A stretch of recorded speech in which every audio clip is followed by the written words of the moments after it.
You are now about to witness the strength of street knowledge. Witness the strength of street knowledge. Street knowledge. Terrorize the jam like troops in Pakistan. Street knowledge. Street knowledge. Quick service announcement brought to you in part by Warriors. Damn, that shit was dope.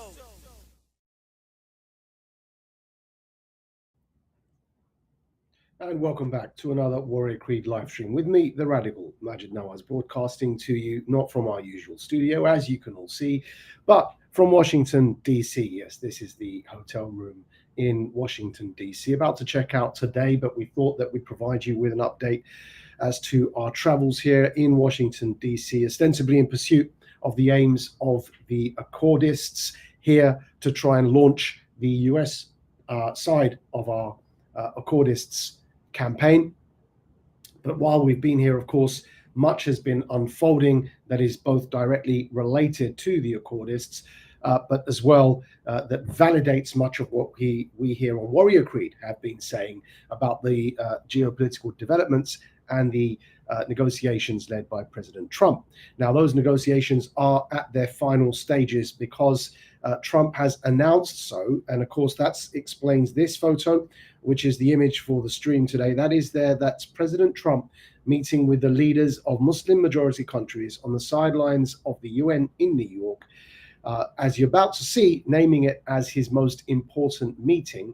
And it was at that meeting that a peace deal was agreed over Gaza, and that is precisely the topic of today's stream, and that is a peace deal is about to be announced for Gaza. That meeting that you saw there involves the leaders of Turkey, Jordan, the UAE, Egypt, Qatar, Pakistan, Saudi Arabia, all of the leaders, and Indonesia, all of those countries gathering together at the sidelines of that UN conference to meet with President Trump prior to the announcement of a peace deal for Gaza. That's all been unfolding here while we've been here in Washington, D.C. And we're going to bring you the details of that. But because we're not in our usual studio, we haven't uploaded the videos and the various slides as we usually do, because the Wi-Fi here is probably slightly more unreliable. So what we're going to do for you instead is share a screen and still show you the usual receipts that we do, but via shared screen instead of trying to upload them into this software. Just because of the unreliability of Wi-Fi while traveling. So if you bear with us a moment, we're going to share the screen to show you exactly what these latest developments are with the news and with the clips as receipts, so you can see them as we speak. But to begin with, you're going to see the Times headline from the Times of London newspaper, and that should be on your screens about now. That headline, as you can see there, in the Times of London, dated the 26th of September, Gaza peace deal is close, Trump says, after Netanyahu's UN speech. Now, that deal is close. Trump's already pre-announced that. We'll read for you from what the Times says. That's on your screens, and it should be right about here. You can see that. It says, President Trump said a deal for peace in Gaza was very close, shortly after a fiery speech from Benjamin Netanyahu at the United Nations, vowing to, quote, finish the job against Hamas. Trump said, it's looking like we have a deal on Gaza, that we'll get the hostages back. It's going to be a deal that will end the war, as he left the White House to attend the Ryder Cup golf. He is due to meet the Israeli Prime Minister for talks at the White House on Monday, that's tomorrow, after winning support from Arab and Muslim leaders in New York for US plans for peace and post-war governance in Gaza. Now, we're going to tell you what that post-war governance looks like, but the key thing to see here is that Netanyahu's due in the White House tomorrow. Trump's already met with the leaders of Muslim majority countries at the sidelines of the UN last week. That is where this image comes from, that is on your screens now. And as we said earlier, these were the leaders of the Kingdom of Jordan, the United Arab Emirates, Egypt, Saudi Arabia, Qatar, Turkey, Pakistan, and Indonesia. All those Muslim majority countries, Pakistan among them standing out because it's the Muslim world's only nuclear power. They all met with President Trump in New York. Trump's due to meet Netanyahu at the White House tomorrow. The deal is effectively a done deal. You're going to hear it announced sometime this coming week. So we, of course, streaming to you from Washington, D.C., are bringing you glad tidings, in a sense, that a peace deal with Gaza is due this week, and it will be announced. Trump's already telegraphed it. And of course, we're going to continue bringing you the receipts in that regard, so that you are fully equipped with the receipts when speaking to people about this good news. What's on your screens now is a headline from one of Israel's biggest newspapers, Israel Hayom, and it's headlined, dated 28th of August, first of all. Headlined is something big about to happen. And you can see in the text there that we're going to read for you now, it says, almost all of Netanyahu's consultations during the 23 months of war have been with these four. That's four men who are about to quit Netanyahu's government.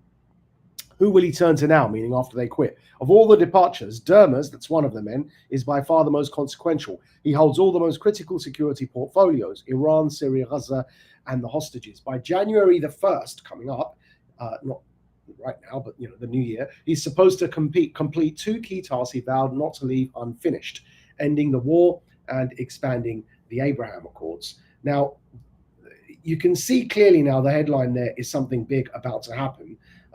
Word has been put out for quite some time now that a deal is expected. Of course, we here, and our regulars will know this on Warrior Creed, have been explaining how a deal is going to happen for a very long time. And one of the key things we've said is that this will be a grand regional settlement for peace. It will involve the regional players. It will not be a bilateral conversation between Israel and the Palestinians, or even Israel and Hamas, but rather the peace will come about as a result of a regional negotiation and arriving at a grand regional settlement for peace. Now, that regional negotiation is already now happening. It's indisputable.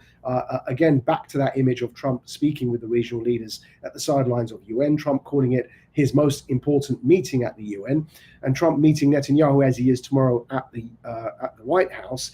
It's now beyond a shadow of a doubt that a regional approach is the approach being used. And if you look at this Israel Hayom piece here on your screens, the last line is important because Dermer's role, when he's about to leave the Israeli government this year, but this whole article is about the need to wrap things up, Netanyahu's need to wrap things up very quickly because some of his key advisors are departing, and the article speculates is something big about to happen, because in the subheading of that article, we'll just read you the subheading, it says, Dermer's shuttle diplomacy and Trump's remark that the war could end within 2 or 3 weeks. Recall the days leading up to the Abraham Accords. Meanwhile, Netanyahu's most important minister already has a retirement date, and more changes are looming in the prime minister's inner circle.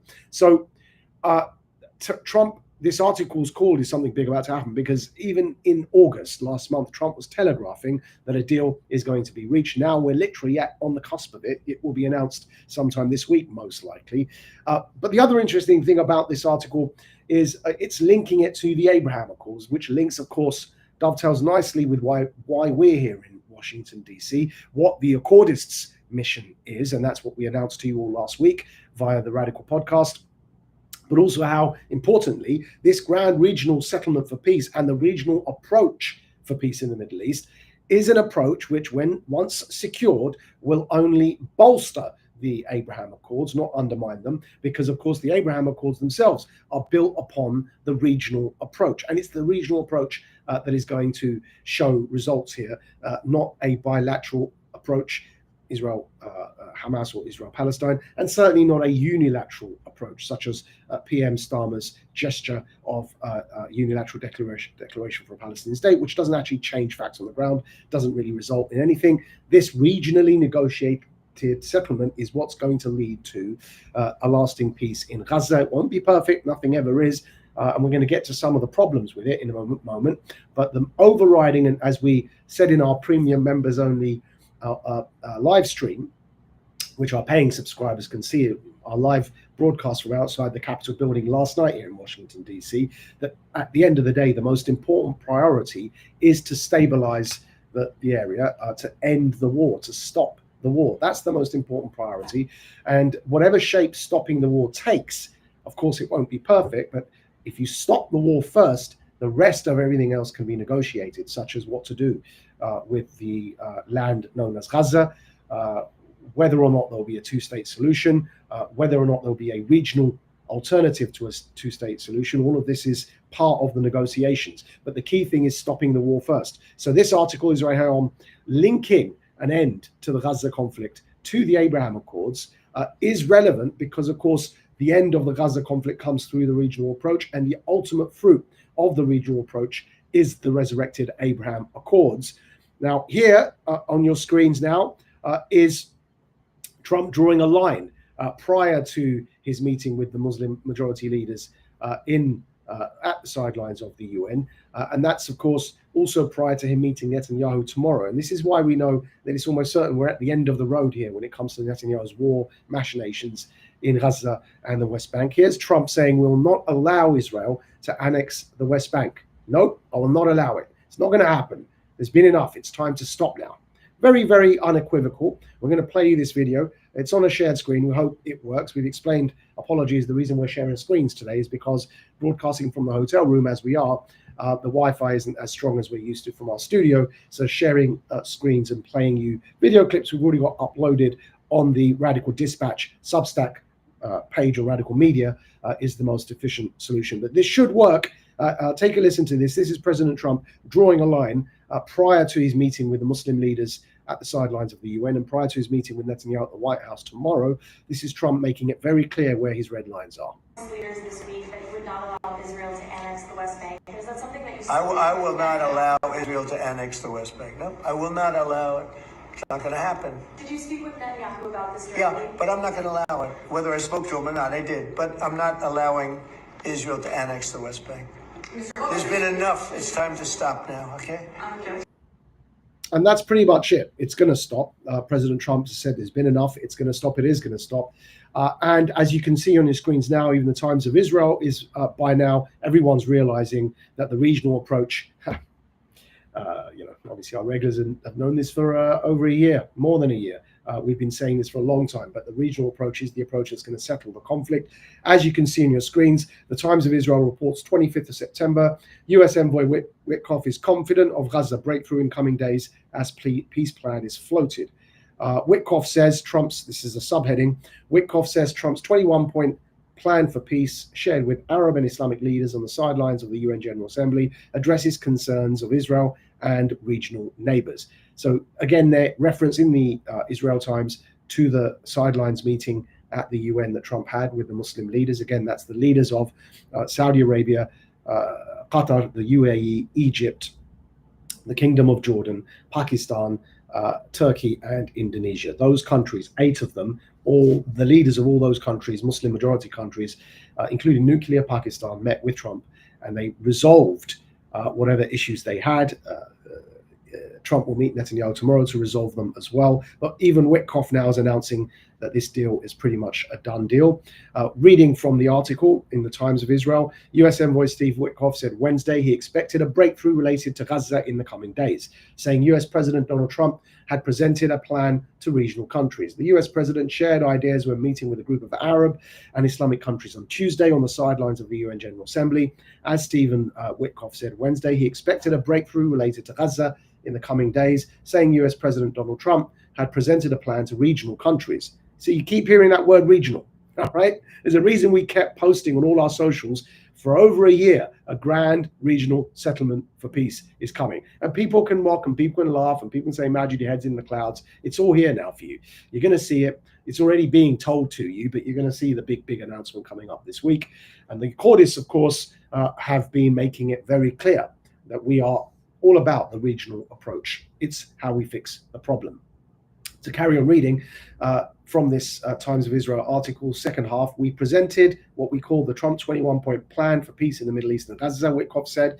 I think it addresses Israeli concerns as well as the concerns of all the neighbors in the region, he told the Concordia summit on the sidelines of the UN General Assembly. We're hopeful, and I might say even confident, that in the coming days we'll be able to announce some sort of breakthrough. Now, do keep in mind that Concordia summit is where the Syrian president was interviewed by General Petraeus, and the Syrian president also made very clear that the Syrians are close to a security arrangement with Israelis over the occupied Golan Heights.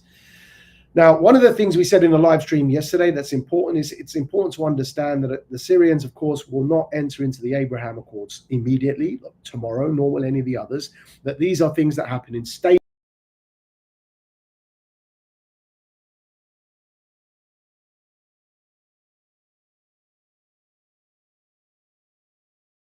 But it always begins with security negotiations.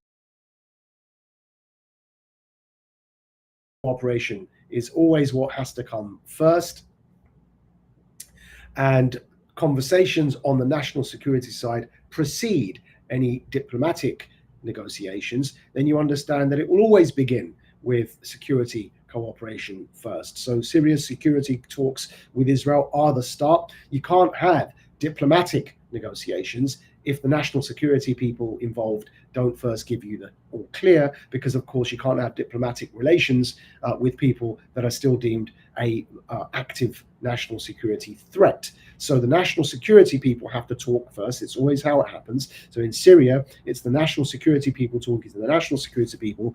They will resolve their security concerns first over the disputed or occupied Golan Heights. And once that's resolved, do the diplomats come in? And it's why we keep saying that what you're seeing at the moment, the reason people haven't believed us when speaking of a grand regional settlement for peace is because what they're not seeing is the national security layer already having these sorts of conversations. As we say, it then becomes diplomatic conversations afterwards. But this will all transpire. And of course, it's already now being announced, as you're seeing on your screens. And we're going to move to Trump's own announcement, because here it is. Trump on meeting leaders of Pakistan, Saudi Arabia, Qatar, the UAE, Egypt, Jordan, Turkey, and Indonesia at the sidelines of the UN on resolving Gaza. We're going to play for you the video. This is President Trump making it very clear that this is his most important meeting. And there's a reason it was his most important meeting. And that's because, of course, if you resolve the Middle East conflict, you resolve much of global instability, a great deal. I mean, I wouldn't not want to put a number on it, but maybe 80% of the instability can get solved by solving the Middle East crisis. Not every crisis or conflict is related to the Middle East conflict, but it certainly is among the most critical to solve because of its destabilizing effects. Because why? Because it drags in with it more than one civilization at more than one fault line. It's the perfect storm. And people often ask, why does the Israel-Palestine conflict get so much attention as opposed to other conflicts that perhaps even in some cases take more lives than the Israel-Palestine conflict? And it's a legitimate question, but it is also slightly naive to what we're dealing with here, even though it's legitimately pointing to an imbalance of people's attention. The fact is, it's just a matter of reality, that this conflict is the perfect storm because of the fact that it drags in multiple civilizations all over these fault lines on an issue with the perfect history behind it to create the perfect storm. And so it's incredibly important for world stability to solve. And this is President Trump expressing as much in this clip. And this is my most important meeting. I've had important meetings. I don't want to insult anybody that we've met with. We've met with just 32 meetings here. But this is the one that's very important to me because we're going to end something that should have probably never started. Yep, we're going to end something that should have probably never started. You heard it there yourselves, and even better than the bolshy and optimistic announcements coming from Trump, perhaps is the fact that the Muslim leaders that attended that themselves, will give you their names again. It's the leaders of Pakistan, nuclear power, Saudi Arabia, Qatar, the UAE, Egypt, Jordan, Turkey, and Indonesia. It's that those leaders themselves, upon leaving the meeting and giving their own various speeches, made it very clear that they are also expecting peace to break out and they're in agreement with Trump. So here is the leader of Indonesia, the Muslim world's most populous Sunni Muslim majority country. And you can see here in the text, Indonesian president calls for recognition and security of Israel at the UN Assembly. President Prabowo of Indonesia, the world's largest Muslim majority country, addressed the United Nations General Assembly, stating, "We must also recognize, respect, and guarantee the safety and security of Israel. Only then can we have real peace. Thank you, and Assalamu alaikum And then he says, Shalom. It was an unbelievable moment for the leader of the world's most populous Muslim majority nation. And here he is, the president of Indonesia, making it very clear that we're about to see peace break out because attitudes like this are leading the way. Take a look at this. It is really a moment to behold. We must also recognize, we must also respect, and we must also guarantee the safety and security of Israel. Only then we can have real peace. Real peace. Thank you. Wassalamualaikum warahmatullahi wabarakatuh. Shalom.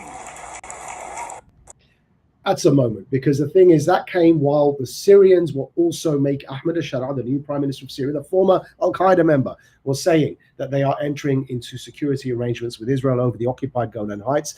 It sounds unbelievable, and you would all, those of you watching live and those of you watch afterwards or listen by the Warrior Creed podcast on Radical Media, you will all be forgiven for not believing that we're at this moment. But we genuinely feel that under Trump's second presidency, peace will break out, not just for Gaza, but the entire Middle East Israel conflict. It will stabilize, and the regional approach will be resurrected, and that's the Abraham Accords. Everything you're seeing unfold here, that is the fabric for the Abraham Accords. We won't jump from 0 to 100. We won't go from all-out war on multiple fronts in the region to the Abraham Accords. Of course, October the 7th scuppered that, and that's why, by the way, October the 7th was done. It was to stop the peace. And those of us who continue to believe that the peace were possible were mocked and ridiculed. This is the moment, because it's coming. And the warmongers are being isolated. Netanyahu himself is feeling the isolation. Peace is what's going to break out. It won't go from 0 to 100 immediately. As we said, diplomatic negotiations for peace must be preceded by security conversations. The national security conversations have been happening for a long time. The president of Syria has already announced that they're entering into a security arrangement with Israel at that same Concordia summit, and the sidelines of which Trump met those Muslim majority leaders. And of course, you've just heard there from the leader of Indonesia, recognizing that no peace will be complete without the Israeli assurances that they can also have security and recognition as well. That is the regional approach. All parties on the table. It is not bilateral, because the problem was never bilateral. It was never an Israel-Palestine problem. Iran was involved from the beginning. Iran was involved. The Saudis were involved. Everybody was involved. It was never a bilateral problem. It was a regional problem. It required a regional solution. It required all parties on the table. As we announced at the launch of the Accordists on GB News and Martin Daubney's show in the UK, you cannot have a regional solution without all parties on the table. And you just heard there the leader of Indonesia making it very clear that the Israelis themselves need to be recognized as well and respected, as well as the Palestinian Authority. And here is GB News announcing and reporting on Trump, telegraphing that a deal is about to be made. You can expect it sometime this week. And here is Trump. You can listen to it for yourselves. It is good news. We're going to go for a little while to represent the United States at the Ryder Cup, which is very exciting. And we'll be watching that. This is Kai, by the way, in case you didn't know. How are you? And we'll be watching a little golf. I think we have maybe a deal on Gaza, very close to a deal on Gaza. How are you? Hello, Peter. And it's looking like we have a deal on Gaza. And we'll let you know. I think it's a deal that will get the hostages back. It's going to be a deal that will end the war. It's going to be a deal with, it's going to be peace. I think we have a deal. That'll be number 8, Peter. Not there. Mr. President, I'm James Comey. Now that James Comey has been indicted, who is the next person on your list in this retribution? It's not a list, but I think there'll be others. I mean, they're corrupt. These were corrupt, radical left Democrats. But Comey essentially was he's worse than a Democrat. I would say the Democrats are better than Comey. But no, there'll be others. Look, that's my opinion. They weaponized the Justice Department like nobody in history. What they've done is terrible. And so I hope there are others, because you can't let this happen to a country. Will you appoint a permanent attorney to try this case. Lindsey Halligan has never tried a case. Well, we'll see, but it's a pretty easy case because, look, he lied. You saw my truth today. He lied. It was yes, no. He didn't say, well, in my opinion, he didn't do a lot of things that maybe he should have, but I don't think he could because he lied. That was a very important question that he was asked. And he wanted to be specific, but he didn't. The only thing that happened to him, he didn't think he'd get caught. Well, of course, most of that was about Comey, the former FBI head, being charged and interrogated. And I mean, that's going to develop, but that's a separate story. While this has all been unfolding, the evidence has emerged of how many FBI plants were at the J6 riots, which of course many of you will know. At the time it unfolded, we were on air making it very clear this was a false flag and that President Trump was being set up. Well, that's all also being unfolded. Comey's former head of the FBI is in a lot of trouble, but that wasn't the point of that clip, though it was in there. The point was that right at the beginning, you saw there Trump announced that we are close to a peace deal in Gaza. That was the good news there. And what we're going to now is show you is the interview that we had with Bev Turner on GB News here in Washington, D.C., announcing the accordists. And why this is relevant to everything you've just seen is, of course, the peace deal in Gaza, as we've shown you all the receipts, it rests on the regional approach. And the regional approach, we're laying the bedrock for what eventually becomes the revived and the expanded Abraham Accords.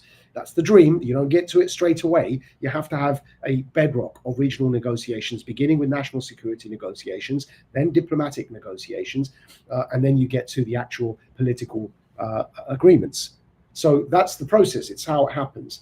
But the fact that these national security negotiations and diplomatic recognitions are beginning is a good thing, and you're hearing them now in the media openly, whereas we sounded insane saying this a year or 2 years ago.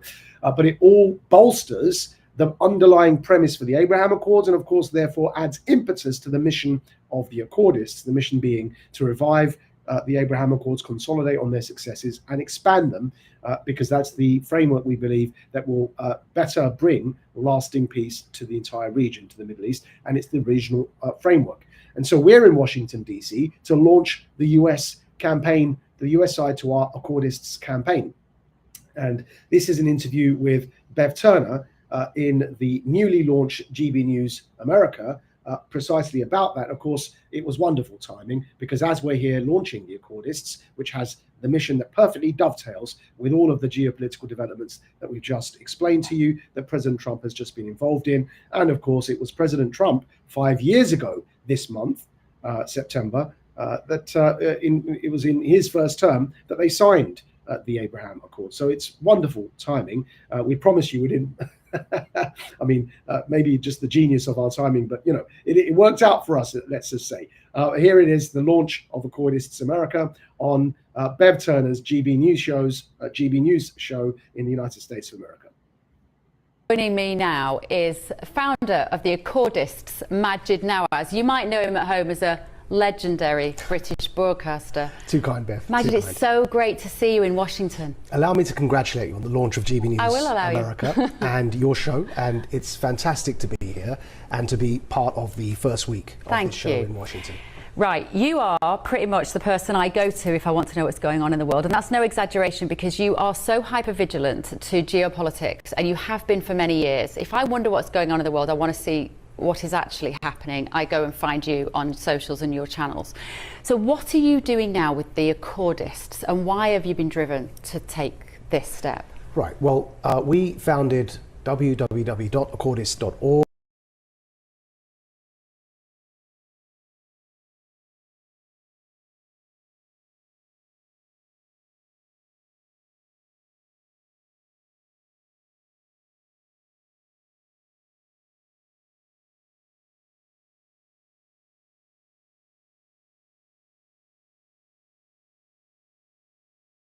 Comes Trump in his first term and manages to pull out of the hat a historic peace deal between Arabs and Israelis.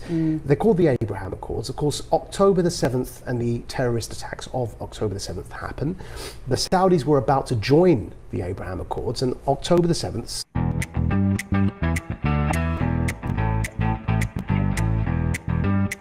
scuppers all of a sudden. Right, well, I wonder what's going on. The first week. British So this is going to be a very leaders. The agreements that till 2 o'clock. Yes, you heard that right. This is a whole hour of TV on GB News with no adverts. So stay with me until 2 o'clock, 8 p.m. or 9 p.m. if you're here in DC. Now, this year marks the 5th anniversary of the signing of the historic Abraham Accords. Now, that was the agreements that established the relationship between Israel and several Arab states. Well, yesterday, American President Donald Trump vowed to end the war in Gaza after meeting with Arab leaders. And we're here to see if we can get the hostages back and get the war over and get back to life in the Middle East. So this is going to be a very important meeting. We're going to get something done because it's gone on too long, and we want it to end, and we want to get those hostages back too. Joining me now is founder of the Accordists, Majid Nawaz. You might know him at home as a legendary British broadcaster. Too kind, Beth. Majid, it's so great to see you in Washington. Allow me to congratulate you on the launch of GB News I will allow America and your show, and it's fantastic to be here and to be part of the first week of this show in Washington. Right, you are pretty much the person I go to if I want to know what's going on in the world, and that's no exaggeration because you are so hyper-vigilant to geopolitics, and you have been for many years. If I wonder what's going on in the world, I want to see what is actually happening. I go and find you on socials and your channels. So what are you doing now with the Accordists, and why have you been driven to take this step? Right, well, we founded www.accordist.org on the anniversary, the 5th year anniversary of President Trump's Abraham Accords. They were signed under Trump's first term. He didn't get the credit that we feel he deserves for that because it was the first historic peace deal between Arabs and Israelis since the assassination of the Egyptian president Anwar Sadat in 1981. Relations had frozen since then, and along comes Trump in his first term and manages to pull out of the hat a historic peace deal between Arabs and Israelis. They're called the Abraham Accords. Of course, October the 7th and the terrorist attacks of October the 7th happened. The Saudis were about to join the Abraham Accords, and October the 7th scuppers all of the progress made in peace in the Middle East.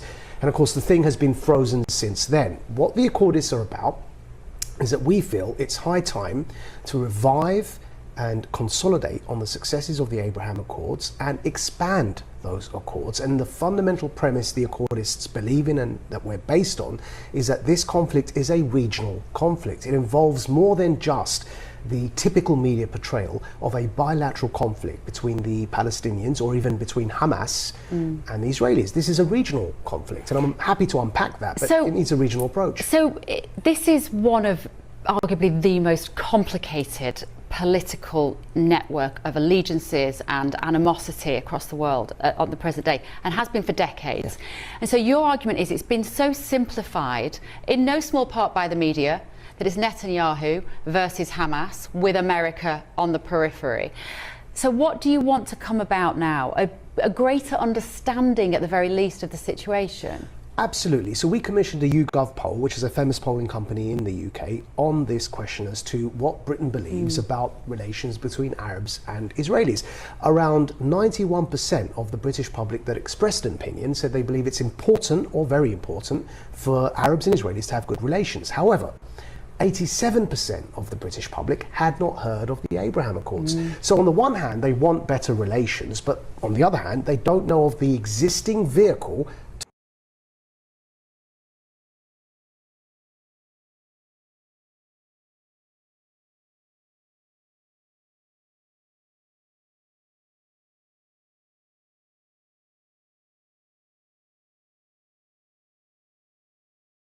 But you're saying that there will not be any peace in that region, Jordan, Saudis.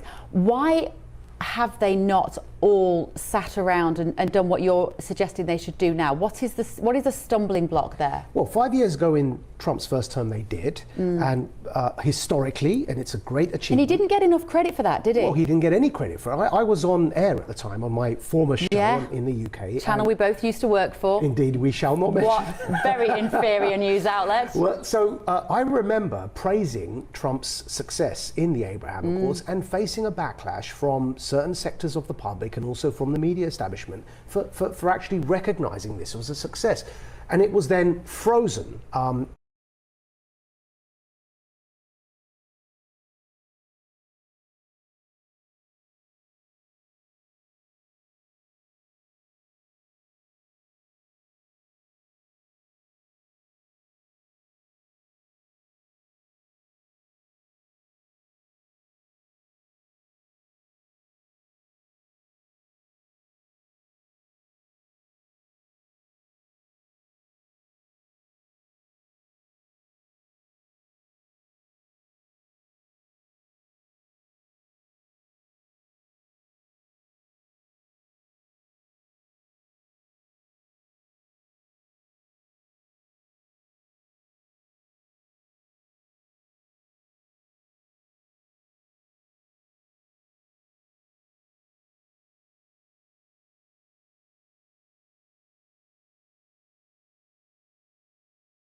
Gap and say, listen, any peace that is negotiated, if the public aren't behind it, it's going to be a very fragile peace. What would the benefits be to the British public of peace in the Middle East? Well, multiple. I mean, look, war causes instability, it ends up affecting the economy, the uncertainty, all of that gets solved. And I think ultimately, though, of course, there's a heavy Jewish community in the UK, Muslim community. Ultimately, I think peace in the Middle East and stability in the Middle East will make for a lasting peace, will make for a much better world. A lot of the conflicts come down to some of the problems in the Middle East. Yeah. Majid, always fascinating. Thank you, Beth. Thank you so much. You're doing great work and wish you success here in DC. My pleasure. Right.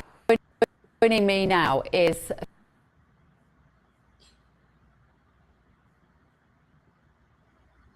and there you had it. That was the interview with Bev Turner, launching the Accordists in Washington, D.C. on her new show in Washington, D.C., which timed nicely with the launch of GB News in Washington, D.C. And it, of course, as you can see there with that interview, how well it dovetails with the geopolitical developments we've just described, with President Trump announcing that we're on the verge of a deal in Gaza. That is the regional approach. It clashes with the unilateral approach of Keir Starmer. As you can see him on your screens now, UK recognises State of Palestine. The unilateral approach will not bring lasting peace. And we did say we get to some of perhaps the downsides of this deal. And one of them is Tony Blair seems to be what Trump has agreed will be the person on behalf of the UN who takes over administering Gaza until the Palestinian Authority can get in there. And this, according to the Times, you'll see it here on your screens now, the headline: what Tony Blair told Trump at their White House meeting on Gaza. Just reading it for you, dated 29th of August. Blair has remained in touch for years with Kushner, that's Jared Kushner, who was the architect of the Abraham Accords that helped several Arab states to normalize relations with Israel. Blair claims that his institute played a significant role in bringing on board the UAE, the first state to sign up in 2020. The polling showed a split on post-war governance. Only 4% supported Hamas remaining in power alone. That continues there, demonstrating from the polls. that the majority of the Palestinians don't want Hamas to return to power. But the important thing there from that, we won't read all of it, is you can see that Tony Blair will have a role in governance post-war in Gaza, helping the temporary UN administration that will be set up there until the Palestinians can, minus Hamas, can administer the area for themselves. So we did say there'd be some pros and cons. Perhaps this is a big con, and that is the return of Tony Blair, not least because, and we conclude on this point, not least because the involvement of Tony Blair relates to the return of digital ID as announced by Keir Starmer. Keir Starmer announcing, while this was all unfolding in Washington, DC, that he plans to make it mandatory for every British citizen to have digital ID, without which they won't be able to get work. It's on your screens now from Sky News. Breaking: digital ID to be made law for all adults in the UK. The proposals are the government's latest attempt to tackle illegal immigration, with the ID serving as a form of proof of the right to live and work in the UK. Of course, that's all a smokescreen. It doesn't help on the immigration issue whatsoever. This is just yet another globalist attempt to securitize our infrastructure so that we cannot move without digital tech-based surveillance systems. And Keir Starmer and Tony Blair have been going on about this for such a long time that we were able to forecast it. Once again, on your screens, you can see this from 2022. At the bottom there, you see the date, 2022. It's very clear.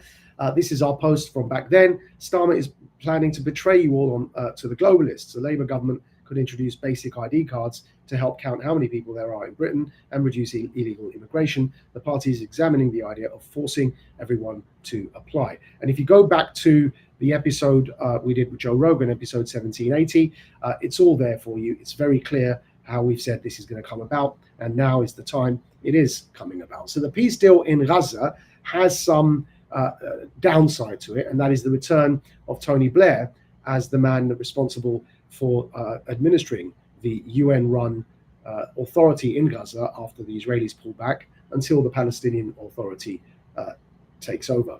But whatever result the end picture turns out to be, whatever it looks like in the end, at the end of the day, what's more important at this stage is to stop the war, and then everything else will be up for discussion, and crucially will be up for discussion by the regional players. Our role is simply to facilitate that those negotiations. And the accordists, for example, our aim isn't to be the negotiators. So whatever they end up agreeing in their negotiations, that's down to them.